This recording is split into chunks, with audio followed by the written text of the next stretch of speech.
Charisma Quotient. I'm your host, Kim Seltzer, a dating and makeover expert, where I will help you build confidence, make connections, and find love from the outside in.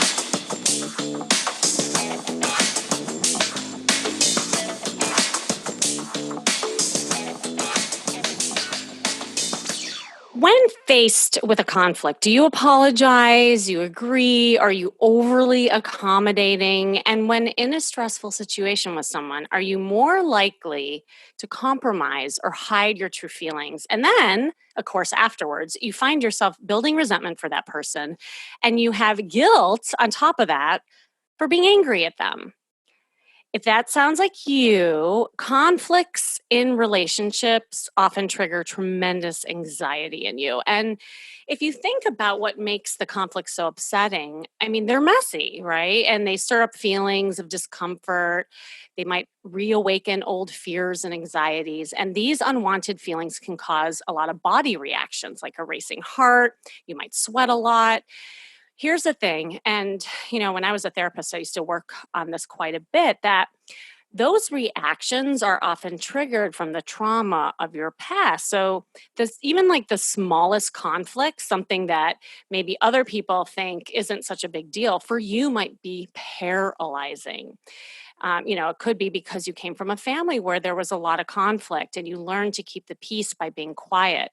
And it could be because there was an old, caretaker that just wasn't there for you. And when you were anxious as a child, they weren't there to soothe you. So as an adult, when conflict arises, you're more likely to isolate or retreat.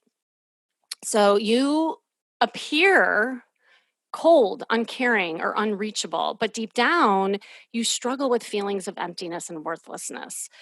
Few people know the real you because you keep yourself hidden from others. Even though in your mind, you're trying to make the peace and be nice, people really can't feel you. But avoiding conflict causes a lot more conflict in relationships. That's the whole thing. I mean, you might hide your feelings, you store up frustration, you neglect your own needs. I was working with a client, and this was really recent. And I want to say a couple months ago, she came to me and she told me like she hates conflict. She never states her true feelings. And this has been her whole life. And when she first came to me, she was single. She couldn't find a man who she could develop an emotional intimacy with. But the truth was that her inability and fear around stating her needs and expressing herself when things didn't feel right, and the lack of confidence was causing these like superficial and disconnected relationships. So they would never progress. And this, of course, was connected to the emotional abandonment she felt as a child. And she would spend so much energy trying to gain her parents' love by being the good girl and high achiever. And that's who she is today. So she needed to see her worth first and foremost and stop shape shifting into what men wanted of her. And of course, after working together, we started working on her sexy feminine side. I wanted to see her value both outside and in. And we were doing a lot of exercises around her self-esteem, but more importantly, speaking her truth. And then she lands this great guy, I'm happy to say. And, funny enough, they are actually living together during this, quarantine time. So she is really faced with, oh my God, I got to express my feelings. And how do I express my needs in wanting space? And we just had a phone coaching session around this. And here's the thing that she was saying. She had all this anxiety. There was an incident with her and her guy where she was scared to say that she needed space because he wanted to do something with her. And I asked her, well, what's uncomfortable about having that tough conversation of you needing your own time? And she said, well, I want to please him. I want to keep making him happy so he'll stay with me.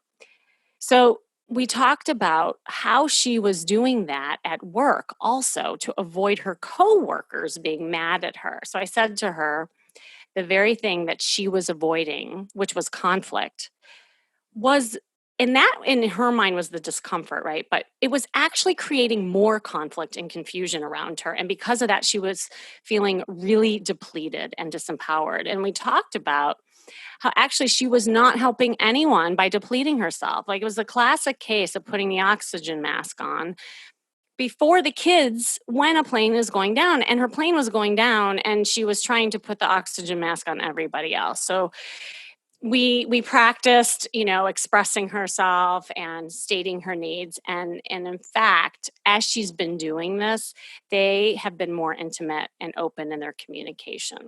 Learning to work through conflict stabilizes your sense of self and it boosts your confidence, but most importantly, it brings you closer to others.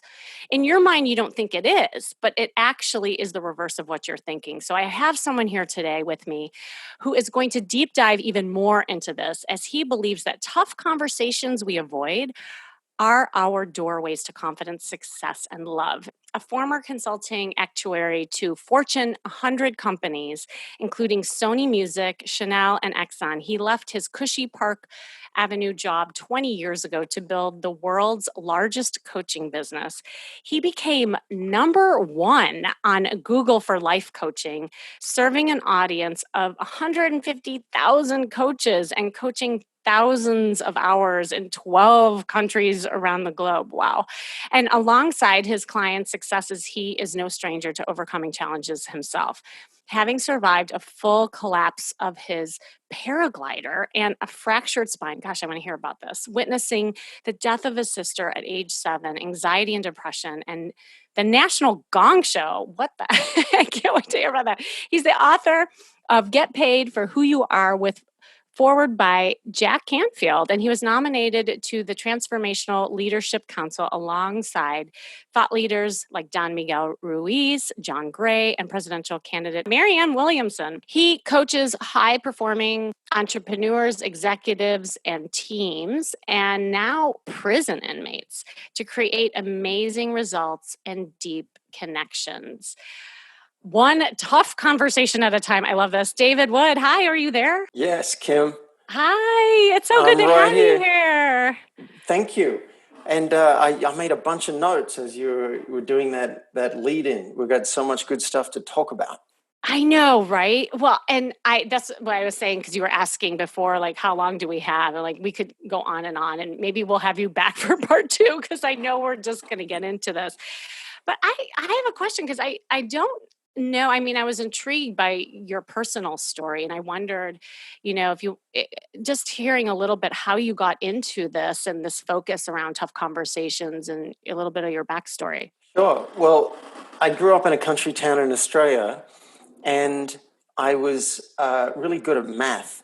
And so I discovered actuarial science, which is about statistics and probability and the odds of people dying and all of that. And I ended up getting a job in New York at the age of 23, consulting to some really big names. I was going to Sony Music and Ford and Exxon, and I'm like, I've got it made. This is awesome. I'm on the partner track. And then someone suggested a self-help seminar, and it was a whole new world. Once I got past the name tags and the fact that everyone was smiling way too much, they cracked open my cynicism, and I coached somebody in the course and changed her life overnight, and was hooked. I'm like, this is amazing. So they trained me as a coach, and then I found out a year later that someone had a business card. This was back in 1997, 98. Mm-hmm. And I'm like, wait, what? This is a profession? You could make money doing this? I quit my job and I started exploring some of the things I really wanted to do. And one of them was being a professional entertainer. I wanted to play guitar and dress up in wigs and kilts and just entertain people. So I did that for a year and a half. And then the oh my God, I want to see pictures of that, by the way. Oh, you totally do. In fact, if you Google Mr. Woody Mr. Woody, okay. Mr. Woody and hey, it's Saturday. Actually, there's a tiny URL, which is tinyurl.com/Mr. Woody. If you put that in, you will see me in a kilt on our equivalent of the National Gong Show. And it was one of the most terrifying experiences in my life to go out on national TV. And I'm not a good singer. I'm not a strong singer. And I was like, I'm going to mess up the words, the chords, I'm going to get the wrong key, and I'm going to be embarrassed on national TV. So that was a huge event in my life. but I'm not a good singer. So fortunately, I think that career didn't take off. And I was starting to do more and more coaching. I built my coaching business and I took to it like a duck to water, and I was good at internet marketing because I'm good with numbers and systems. So I built up that business. And along the way, I kept developing myself. Every time I'd do another landmark education course, they'd have me make another list of people that I felt incomplete with, which means anyone you don't feel great about. And I'd have to make these lists of people and call them. And I'm like, you're kidding me. I'm not going to call the bully from high school 20 years ago and have a conversation with him. I'm not going to call the girl who broke up with me twice and gave me the cold shoulder twice. I'm not going to do that. But every time they would coach me through it, and I'd work out what I was afraid of and what the upside might be, and they gave me a way to access it, and I'd make these really tough calls, and my life changed a bit each time I did. And I think that's how I ended up gravitating towards tough conversations, because I care about truth and being real. You talked about hiding yourself in the intro. Yeah.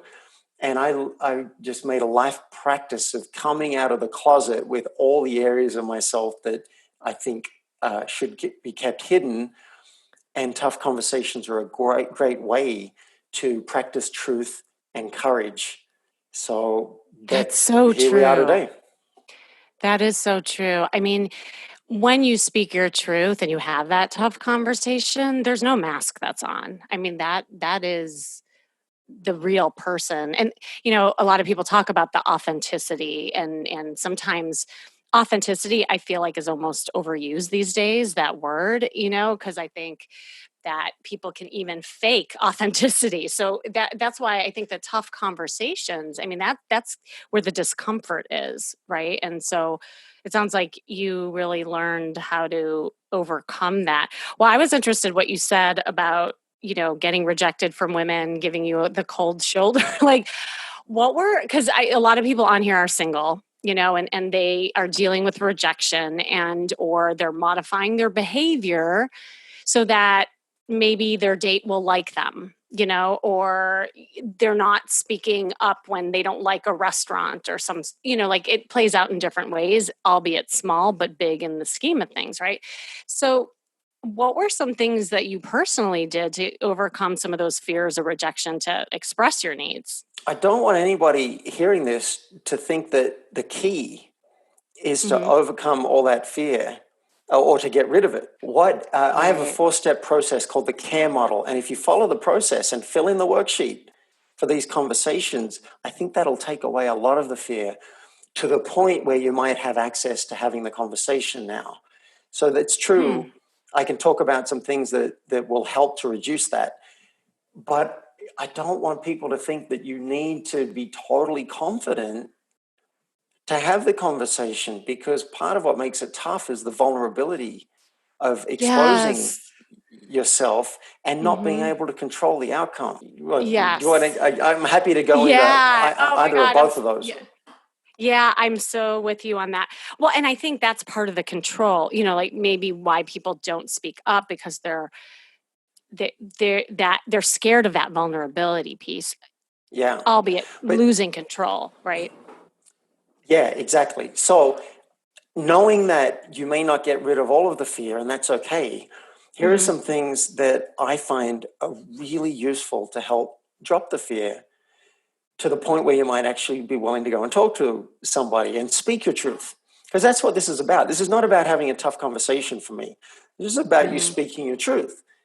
And if it turns out that it's a tough conversation, okay, you may find that it's an easy conversation. But let's speak our truth 30% more than we currently do. Now, here's some things that'll help, and we'll give listeners, we'll give you the download at the end of this episode so you don't have to write everything down. The Love it. worksheet will ask you some of these questions.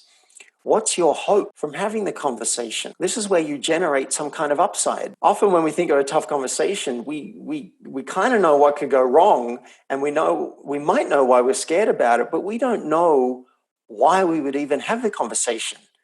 So when you answer this question, you're generating an upside that maybe the two of you can share in. Like, my hope in bringing this up is that I'll feel closer to you. My hope is Yeah. that we'll be on the same page on our work team. My hope is that I'll have some peace and be able to sleep at night. So generate the upside, and that'll have you ideally more motivated to actually want to talk about it. If all you can see is downside, why would you want to go and have it? That's awesome. I love that reframe, by the way, because, in what I tell people all the time as well, when they're focused on the fear and the negative side, it's always bigger in their head than the reality. Right. And so by Almost. focusing on the right, oh, it's like this huge breaking news. I'm like, no one sees it that way except you, you know? It's almost like that. Sometimes Yeah. you think you're all right and it blows up, so that can happen. But most of the time, it's bigger in your head than it is in someone else's. That's true. Yeah, yeah. So that's why I love the reframe of focusing on the hope and the positive. Okay, that's a great first step. What's the next one? Well, the next question on the worksheet is, what are you afraid of? How could this go wrong? That's important because sometimes fears are just kind of amorphous. They're vague. They're foggy. We just know we don't want to talk to this person. Say someone's Hmm. late for you constantly, and you don't want to bring it up. You just don't want to bring it up because you think it probably won't go well, but you haven't named it. In naming the Mm. fear, sometimes it softens it.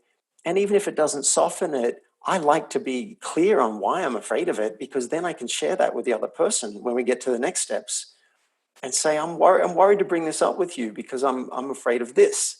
Yes, Now we yes. can be related around that. It's so true. That client that I was talking about in the top of the call, she's like, well, I'm afraid because I asked her that question. I said, what are you afraid of? She's like, well, I'm afraid that he'll leave and that I won't make him happy. And I said, what if you told him that? She goes, Right. oh. That's always the Right? answer. It's Yeah. always the end. In all my coaching, they say something to me, and I Mm-hmm. say, "Great, that sounds clear.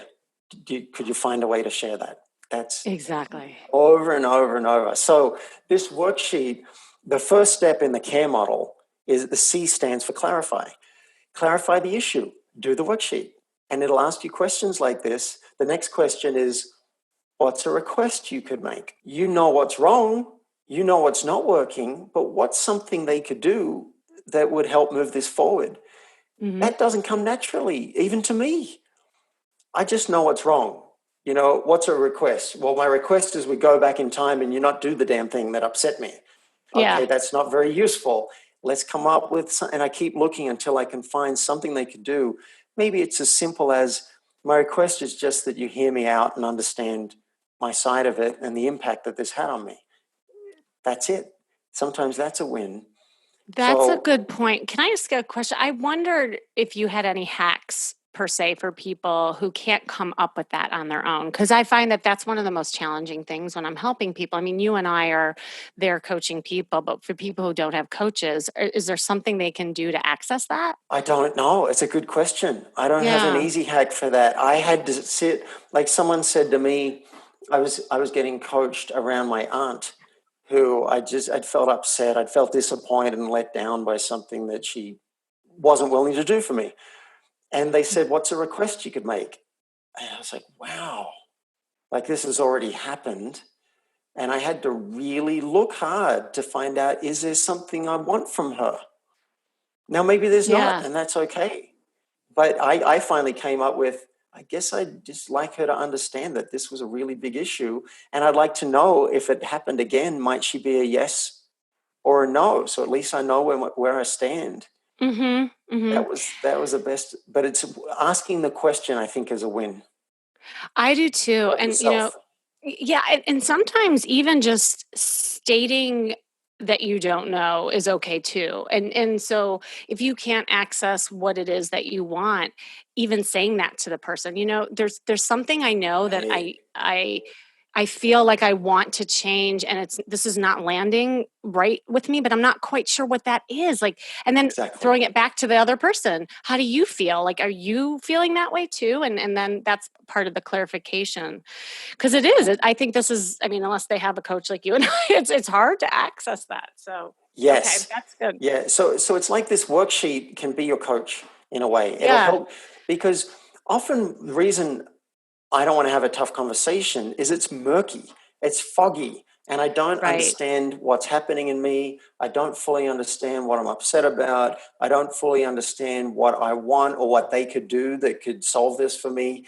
And no wonder people want to avoid a tough conversation and just sweep it under the carpet. There's a good chance you'll screw it up if you don't Hmm. have clarity. So enter the four-step care model to the rescue. And that first C, again, is for clarify. And Hmm. once you do that, there's a box to check that says, I am willing to accept these possible consequences. And if you're willing, like maybe I'm afraid that they will get defensive and they won't hear me out, or I'm afraid they might start attacking me, or I'm afraid they'll call me oversensitive, that I'm having Hmm. an issue with this, or I'm afraid they'll break up with me, or I'll get fired, or whatever it is. Are you willing to accept the possible consequences? If you're not, okay, that's done. You Yeah. don't proceed to the next three steps. Do not, you're done. But if you are willing, you can move on to the next three steps and actually have the conversation with the person. Absolutely. And the thing that, I tell people with that, it's very true, like thinking of the consequences. Most people, and this is just, I'll put my therapy hat on for a second, they're scared of the conflict. And that's an old trigger. That's the old tape. That's the gremlin that's coming up for them. And that discomfort they're feeling in the stomach is that old feeling again. It's like, oh my God, like they're like people are going to get mad at me, or yell or scream or whatever it is, even though intellectually they may know that that's not true. It's the body response, the emotional response. Yeah. And so the thing that it's almost counterintuitive to most like people pleasers and conflict avoidant people is that when you don't say anything, you're causing more conflict than you would Yeah. if you said something. I love how you said that in the intro, that conflict causes conflict. And it causes two kinds of conflict. It causes ultimately more conflict with the other person, but it Yes. causes internal conflict. Yeah. And you may experience that as a very strong sensation, like you may not sleep, you may just feel some sense of dread. I recently had an experience where um, I did something and I thought no one was around, I'd be fine. And I think I was caught doing it, but I wasn't sure. And I'm like, oh my God, I'm so embarrassed. Do I bring it up? Do I not bring it up? And for 4 hours, this was all I could think about. And it gave me some more empathy just to remember the pain that you people can Mm, go through when you're not bringing it up. So it may be strong like that, or it may be subtle, that you just don't like the person. You're less likely to invite them over to hang out. mhm. You're less likely to want to work with that person. It be just subtle over time. And I'd suggest, wouldn't it be better to pay up front and pay Yes. with the awkwardness up front than to accumulate this stuff over time? Let's just get it done.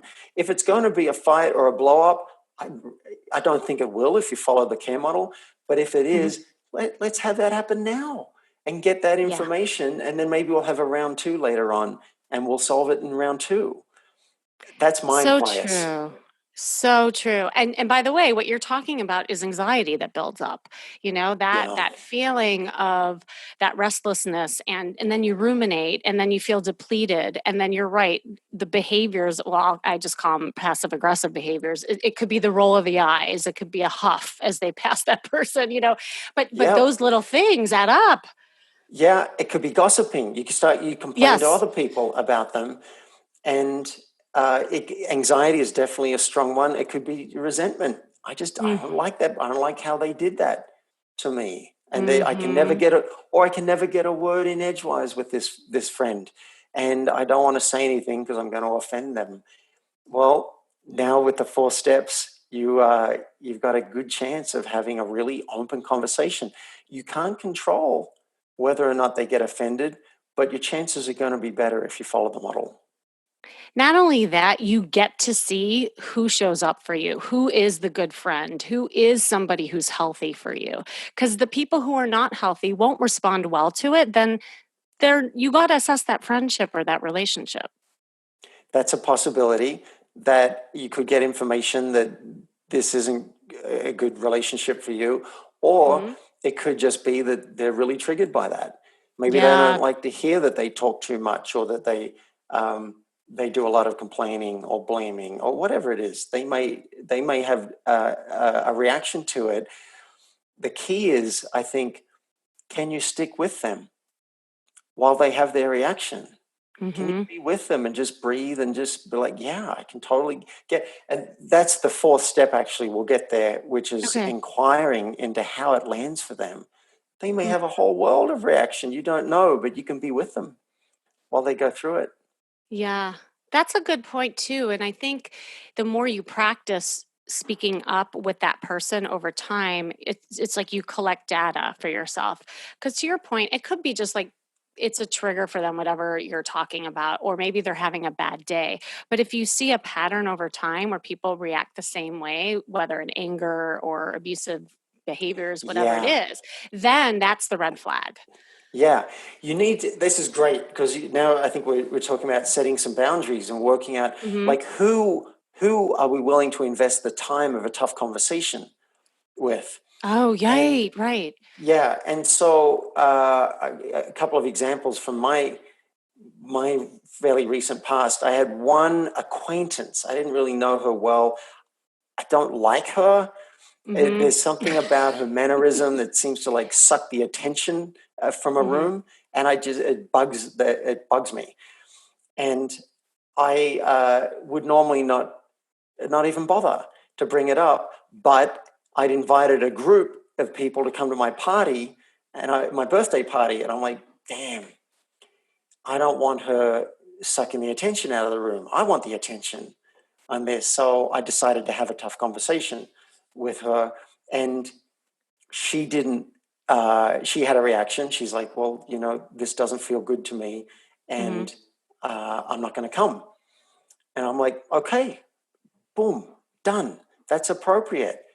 And I reached out later and I said, "Do you want to talk about it? I want to check for impact. How was that for you?" She didn't want to talk about it. Boom. I don't need to be friends with that person, and it doesn't keep me up at night. I've got another friend who, when we talk on the phone, I notice I want to get off the phone pretty early. I don't want to just chit chat about random stuff. And I don't like talking on the phone much Hmm. either. And so I told her that. I said, look, I don't like a lot of phone time. So I'd rather asynchronous communication. Send me a voice message, send me a text or whatever. I like that. I just don't like talk on the phone. And she wrote back and said, that's insulting and offensive. I'm Hmm. like, okay, I get that that's her experience. I didn't deal with it. I don't have to. That's her experience. Now, if it was a really close friend and I want more connection with that person, I'm going to offer to have a conversation about it. We'll get into it. I'll be like, what's that like for you to hear that? And then maybe Hmm. she'll be willing to hear my side and we'll work it out. I just don't need that much communication with this person. So I left it at that and things seem to be fine. We have a text every now and then, and maybe twice a year I might be out and I'll think, oh, I'll just call her while I've got a few minutes. Um, so yeah, you get to Yeah. choose. The thing I'm worried about or concerned about is that most people by default are choosing to stay silent way too much So true. because Yeah. they weren't trained and they don't have the steps and they don't want to screw it up. Well, I'm here to say, download the worksheet, keep it in your back pocket and fill it in anytime you have an issue with somebody. It's going to be your friend. And then you may decide, I can now go and talk to that person. And you take the worksheet with you and say, I wrote down some stuff so I don't forget anything. You can do that. It's great. I love like actionable, things that you can do. I think it also gives people like that power, like, and control, especially when they're feeling out of control and filled with anxiety. The boundary setting thing was really good that you said, because I find, and I don't know if you find this too, a lot of people think of boundaries in black and white, meaning either I say something or I don't. I'm either friends or I'm not, and a lot of times it's more about what you want, and then you get to choose how and what boundary to set. So for instance, I had a client who we were doing a cost benefit analysis on friendships, because as she was getting healthier, meaning emotionally, she was finding that her friends were falling off. And understandably so, because her friendships were lopsided. Like, she was constantly giving, giving, giving to them, and she was never receiving. So when she learned to have tough conversations and speak her truth, those friends didn't like her that way at all. So she had to Right. really, kind of, and I said, it might not be that you get rid of these people, but you might have to shift the way that you want their friendship for you. Like, what are you benefiting from that? And so it goes back to how you feel and stating what you need and what you want, and then setting a boundary around what that looks like for you. So maybe the person who you used to go out with all the time, who monopolizes your time and is not a good wing girl for you, she becomes somebody that you just have brunch with every Sunday, and then you find yourself a good set of wing gals who is more positive for you, who encourages dating and all of that. So I just wanted to highlight that, because of what you're saying with the boundary setting. It really is about what you want, and you get to dictate what it is you want. Yeah, and that's a very common tough conversation. I Yeah. I don't like it when you do that, and I just prefer you didn't, or I don't like it when you do that. If you keep doing it, there's going to be a consequence. That's Mm-hmm. Yeah, I think I Yes. started 20 years ago coaching in boundary setting. And what I find, maybe you found this too with your clients, is when we first start setting a boundary, we're going to be a bit clumsy around it. Oh, And yeah. and we might use a sledgehammer when something softer might be appropriate. And that's fine. We mess it up a few times. We're a bit clumsy and a bit over the top. And then we get a bit more gentle once we know we can set a boundary. Say, yeah, that doesn't really work for me. Yeah. Let's not say we did. Let's do something else. It's true. It gets easier and easier with practice. So, okay, I actually have an interesting question for you, and it's more coming from being a guy, because we have a lot of ladies listening, and what I find with a lot of my lady clients is that they're scared that they won't be attractive to a guy if they state their truth. Like, can you speak, as even just as a man, like, what do you think about a woman who speaks her truth and how attractive that is? Well, I think it all comes down to how. Yes. It's how Yes. it's done. Now, Mhm. it's a requirement for me to be with someone who speaks their truth. We're not going to be hanging out very long if that doesn't happen. Also, I would like to think that I generate a field of that. Every partner I've had, I require truth, Mm. and Mhm. I use nosebleed honesty. In fact, I'll tell you a funny story. I hope women think it's funny too. But I was dating someone. We were in a serious relationship, and we had an agreement that I could kiss other women and nothing else. That was the limit of our relationship. And one day, she found a pair of panties in my closet that weren't hers, and she's like, "Whose are these?" Uh-huh. And I looked at her and I'm like, "I got no idea." Now, I didn't feel guilty at all. I was just really mystified and interested. I'm like, how is this possible that there are panties in my closet? And we were both mystified. And I thought of a date I had. I said, I did have somebody here, and we did make out, but her pants stayed on. I don't know how panties would get there. Oh And my god. her friend said to her, how can you trust him? Because Mhm. in our society, if a guy says, oh no, I didn't do anything, he's probably lying. Mhm. And that's sad, but it's because a lot of people are not honest. But she was able to say to her friends, trust me, if there was something to know, I would know, because he would not spare my feelings. He would tell me. So I think we can generate a field of honesty, and Mm. I want that for everybody. Now, it's about how you share your truth with a guy. If you don't follow the care model, Yeah. and you just blindside him with stuff, then all right, that might not go over very well. What's an example of some truth that a woman might want to speak to a guy, but she's feeling a bit nervous about how he's going to handle it? Yeah, like, it could be something so simple as a first date, and let's say she doesn't drink or something, and then he Right. wants to take her to have happy hour, and that's just not her jam, and Yeah. so she's Yeah. scared, Great. right? Great. So I think it's super important to share something like that because otherwise, like let's suppose he just wants to be a drinker. Yeah. Let's get that out up front. We could save a lot Hmm. of time. So I think that's a really good example. And I don't even know if you'd need the care model right here. If it's the first date and he's offering a drink or he's saying, let's go to a bar, I'd probably suggest telling him, you know, FYI, I don't drink, but I'm totally fine if you do. And I'm happy to go to a bar if you are, right? That's got to be Hmm. true. Like, Hmm. yeah, go. I'm happy if you drink. Um, Maybe how would you feel about capping it at 2 drinks? Because it's not as fun for me if we're on totally different playing fields, right? If we're in different areas, it's just less fun. How would you feel about that? Let's find out up Hmm. front.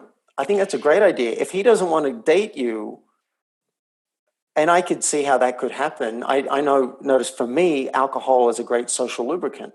So I usually feel more comfortable. If we can have a couple of drinks, it's going Hmm. to be a whole other thing if we're both not drinking or if I'm drinking and she's not.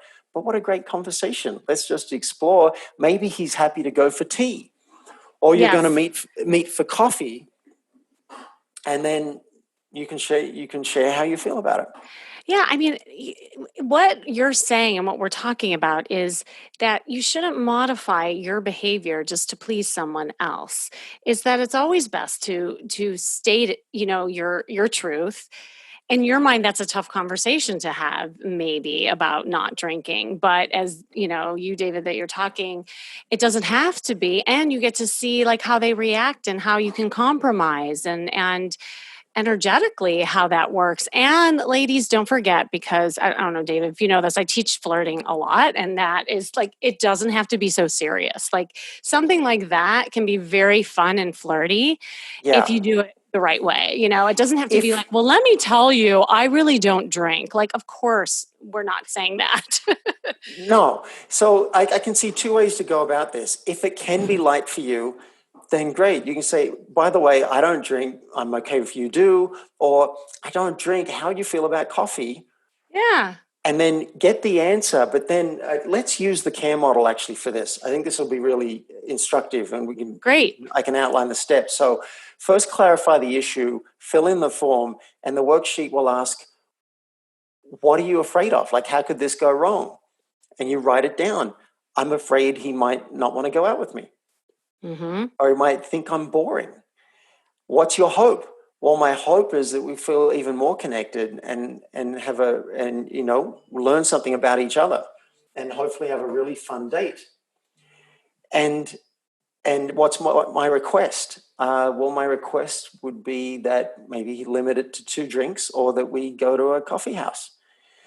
So you get clarity, and then proceed to step 2 if you're willing to have this conversation. Step 2 is ask permission. And Mm. so on the phone, you might be like, hey, here's the formula for asking permission. So and so, there's something I'm hesitant to bring up because, and you insert your fear. But I want to bring it up because, and you insert your hope. Hmm. Do you have a few minutes now? So it might go like this. In this example, hey, Bill, there's something I'm hesitant to bring up because I'm afraid you'll think I'm boring and you won't want to go out. There you go. But I've decided I do want to bring it up because it'll tell you more about me and I can find out more about you and I might feel closer to you and we might have a really fun date. So do you have a few minutes now for me to tell you what it is? Yeah. That's step 2, ask permission. And I would sprinkle some flirtiness, like, and by the way, I am really fun. Yeah. Yeah. Nice. Right? Like it I can love be that. playful and you could Yeah. still state your needs and have fun doing it. Nice, Awesome. nice. But you can also reveal. I'm, I'm nervous to bring this up because I don't know what you're going to think. And by the way, I'm awesome. Yeah, that's great. Mm-hmm. And then step 3, the R stands for reveal and request. So you reveal the issue. I don't drink, and I'm still super fun. I'm hoping you still want to go out. And what I'd ask is, can we go to a coffee house? I know this awesome coffee house. Let's go and have brunch, or let's take a walk together. I love walking. Are you a walker? Let's go for a walk. So lots of things you can do. And then Great. this is very important. Step 4 is inquire. You want to find out, how is it for him to find out that you're not a drinker? Is it less enticing? Is it fine? Is it like nothing at all? Is it a big deal? What's it like? They may not tell you, but you can at least ask, like, what's it like for you, that, to find out straight away before we've even had the first date that I don't drink. You might have a great conversation. It might be awkward for him to have a first date without alcohol. I can understand that. Yeah. Yeah. This is so good, David. Thank you. And I love that you just did this as an example, because that can really help. And I encourage everybody to download that sheet. That's just great, great action that you can do right now and practice on your own, So, well, David, we could literally go on and on forever. Maybe just share some last parting words of wisdom and where everyone can find you. Last words of wisdom would be, speak your truth 30% more than you currently do. That's my invitation. The doorways, the tough conversations we haven't had are our doorways to deeper love, intimacy, and connection. So the ones that we do have literally become the defining moments of our careers and our lives. So if you want to find out more about me, playforreal.life is my website, and you can download the 4-step care model. It's a free download. You can also subscribe to Tough Conversations with David Wood. So listeners, love to have you join me and listen to me as well as the amazing Kim. And the third thing is, if you're interested in coaching, maybe you're an entrepreneur or a manager, and you're interested in up-leveling your leadership skills, your life, and your work or business, request a session with me. I don't charge for these discovery sessions if you qualify for a session, because it's how I find the right people to work with long term. And you can do all 3 of those things at playforreal.life. Love it. Oh my gosh. Well, David, I had so much fun playing for real with you here. So again, thank you so much for joining me. And this has been the Charisma Quotient. Of course, I'm your host, Kim Seltzer. And remember, you can build confidence, make connections, and find love from the outside in. And if you want to know more, make sure you go to my site, seltzerstyle.com. And if you listen to this and you realize you're conflict avoidant and it's preventing you from attracting an intimate relationship or the right partner or the right date, hop on a call with me, hop on a call with David. Either one, just having that roadmap and a strategy to help you even beyond what you can do on your own can really make a difference. And stay tuned until next week with more tips on how to feel and look fabulous every day.